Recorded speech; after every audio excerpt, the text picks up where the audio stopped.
Welcome back to Everything Whiskey. I'm Callum. I'm Sam. And today we're having a look at the Cragganmore 12.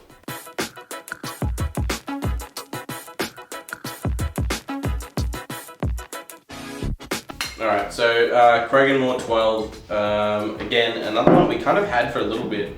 Probably more than a little bit. Yeah. More than a year.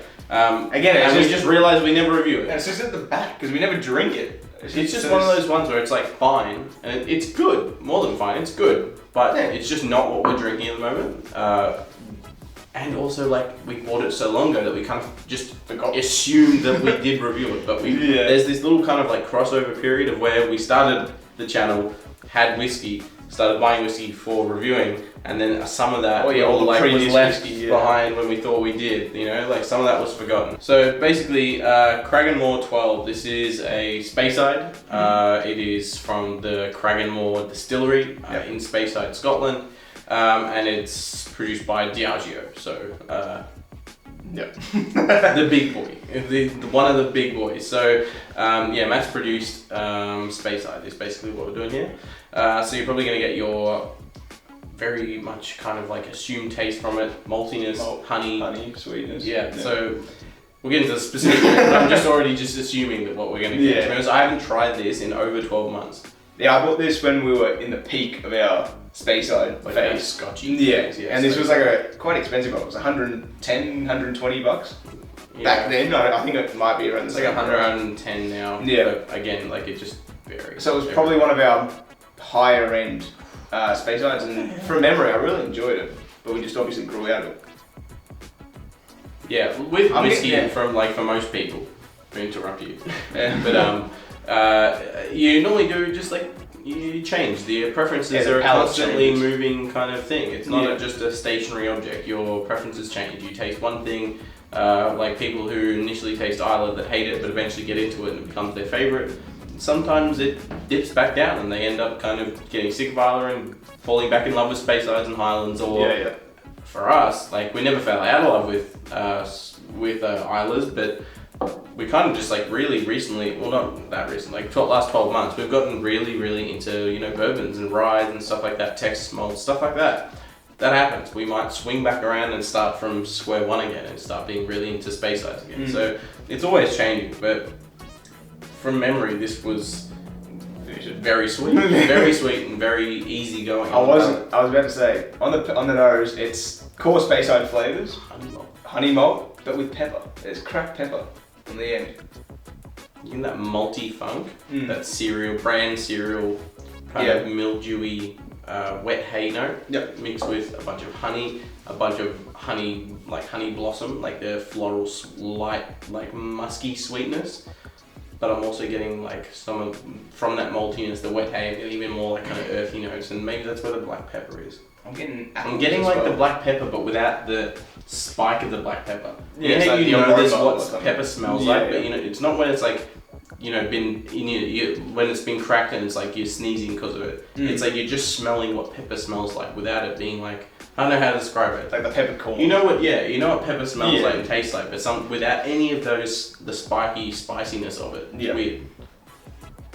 I'm getting green apples as well. I'm getting a bit of like raw tobacco, like some pipe tobacco or something. It's actually, considering how old it is, I mean it's reasonably full, but it's holding up. Yeah. What's percentage was on it? 40, I assume? I think. Yeah, 40%. Way more spiky, earthy, smoky even. Or like ashy, woody. Smoky beer.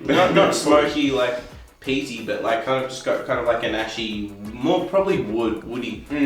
I'm getting an ashy, like malty. I'm getting like the sweet caramelized flowers have gone, and it's more that wet hay and a sharper wood pepperiness and a little bit of some sort of smokiness. I don't know. Going back to the nose, I'm getting now vanilla. Oh, don't sip again, like doing Kentucky Chew with nothing in there. I'm getting more ashiness, like the actual kind of like smoky. I got green grass doing that. Yeah, I'm getting dry hay. I'm getting like freshly cut green grass. I'm getting dry hay. Nothing's like wet or fresh. It's like dry. Yeah, the nose seems more The nose is more friendly. friendly and rounded almost. Yeah, the palate's actually got some like spikiness to it. Not in like a sharp, cheap ethanol kind of like grain whiskey type way, but it just been more of like a freaking alcohol. Like it's alcohol in your tongue. It's just got like that. You notice that it's alcohol you're drinking kind of thing. As stupid as that sounds, sometimes you get whiskeys that like are so smooth that you forget like it's 40% alcohol. Like you forget it's a spirit. It doesn't taste like it. It tastes like more like a I don't know, just like one of those 19% liqueurs where it's just like so sweet and smooth. You just kind of like forget that aspect of it. You're drinking like hard liquor. This keeps changing for me. I'm now getting like a floral note almost. Like on the nose is kind of like changing, but within the same kind of friendly, sweet world. Yeah. The palate is changing, but like the opposite. It's a quiet.